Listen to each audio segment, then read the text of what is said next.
வெற்றிமாறனோட விடுதலை 2 வந்து trailer release ஆயிடுச்சு. நல்லா உண்மையிலே மேக்கிங் நல்லா இருக்கு.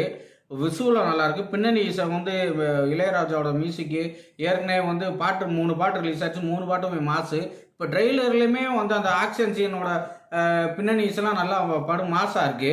படம் உண்மையிலே ஹிட் அடிக்கும். அது மாற்று கருத்து இல்லை. ஆனால் என்னன்னா எல்லாருக்குமான படமா அப்படின்னா இருக்கவே இல்லை, வாய்ப்பே இல்லை. எல்லாருக்குமான படமா இருக்காது. ஏன்னா வன்முறை அதிகமாக இருக்கும். அதுவும் இல்லாமல் கம்யூனிஸ்ட் சித்தாந்தத்தை அரசியல் படம் கூடுதலாக இருக்கும். எதையும் சொல்கிறேன்னா இப்போ வந்து படம் முழுக்கவே கம்யூனிஸ்ட் நக்சலு மாவோ இவங்களை வந்து நல்லவங்களா காட்டுறதே படமாக இருக்கும் போல அப்படித்தான் தெரியுது. ஏன்னா நம்ம விஜய் சேதுபதி வந்து ஃபர்ஸ்ட் பார்ட்லேயே ஒன்றா சொல்லியிருப்பாங்கன்னா விஜய் சேதுபதி ஒரு நக்சல் இயக்கத்தில் இருப்பார். அவரை போலீஸ் தேடி வரும். சூரி வந்து போலீஸாக இருப்பார். அப்படின்னு தானே இருக்கும். இதில் வந்து ஒரு கிளைமேக்ஸில் கைது பண்ணியிருப்பாங்க.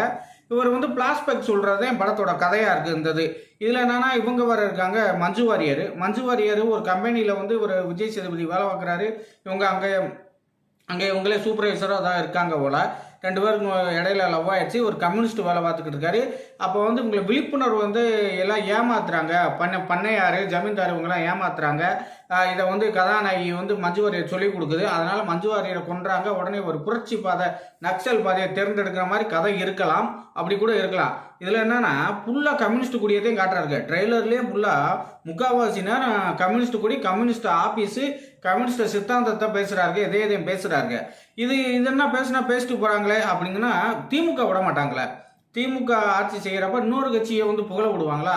விட மாட்டாங்க. அப்போனா வந்து திமுக சந்தோஷப்படுற மாதிரி ஒரு சீன் வைக்கணுமே அப்படிங்கிறதுக்காக இவர் ஒளிப்பதிவாளர் முன்னாள் ஒளிப்பதிவாளர் குணச்சித்திர நடிகர் இளவரசு பேசுகிற மாதிரி ஒரு டைலாக் வச்சுருக்காங்க. என்னன்னா என்ன மாதிரி படிக்காதவன் தலையை வந்து ட்ரெயினில் தண்டவாளத்தில் தலை வச்சனால்தான் நீங்களாம் படிச்சிருக்கீங்க அப்படின்னு சொல்கிறாரு. ஏதாவது மறைமுகமாக என்ன சொல்கிறாங்கன்னா கலைஞர் கருணாநிதி வந்து அந்த டால்மியாபுரத்தில் வந்து தண்டவாளத்தில் தலை வச்சு படுத்தனாலதே நம்மளாம் வந்து படித்தோம், நம்ம வந்து இது பண்ணோம் அப்படின்னு சொல்லி அவர் அந்த டைலாக் வைக்கிறாங்க.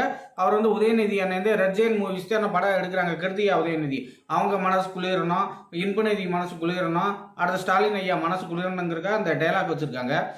அடுத்து அது மட்டும் செஞ்சால் போதாதுல, வந்து உதயநிதி அண்ணன் வந்து சந்தோஷப்பட்டா போதாது, இன்னொரு வந்து அவர் புகழ்ந்து சந்தோஷம் மட்டும் போதாது, யாரையாவது தாக்கி வந்து சந்தோஷம் அப்படியும் கொடுக்கணுங்கிறதுக்காக விஜயை போகிற போக்கில் ஒரு அடி சாத்துன்னு ஒரு அடி அடிச்சு விட்டாப்புல.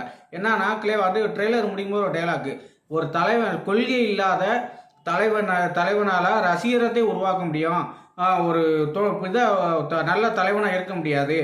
அதாவது எப்படி சொல்கிறாங்கன்னா தத்துவம் இல்லாத வந்து ரசிகர் கூட்டத்தை வச்சிருக்கவே நல்ல தலைவனாக இருக்க முடியாதுன்னு விஜயை போட்டு தாக்குறாரு. அதான் விஜய் ரசிகர்களுக்கு எந்த தத்துவமும் கிடையாது, கொள்கையும் கிடையாது, அறிவும் கிடையாது அப்படின்னு சொல்லி விடுதலை 2 படத்தோட ட்ரெய்லரில் கடைசியில் வச்சுருக்காங்க. எப்படி இதெல்லாம் உங்களுக்கு தேவையா? இன்னொன்று வைத்தறிச்சல் எல்லாம் பயந்து போயிருக்காங்க. விஜய்க்கு வந்து அரசியல் ஜெயிப்பாரா ஜெயிக்க மாட்டாரான்னு தெரியல.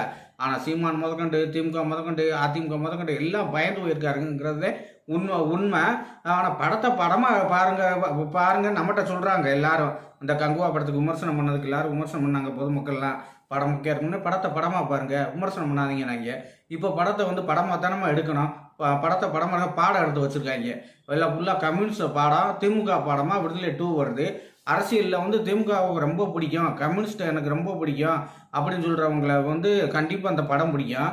மற்றபடி இவங்களை பற்றிலாம் எனக்கு தெரியும், அரசியலே எனக்கு பிடிக்காது அப்படின்னா சொல்கிறவங்க இந்த படத்துக்கு போயிடாதீங்க. அடுத்து வன்முறை காட்சிகளும் அதிகமாக இருக்கும் போல், ரத்தம் தெரிக்குது.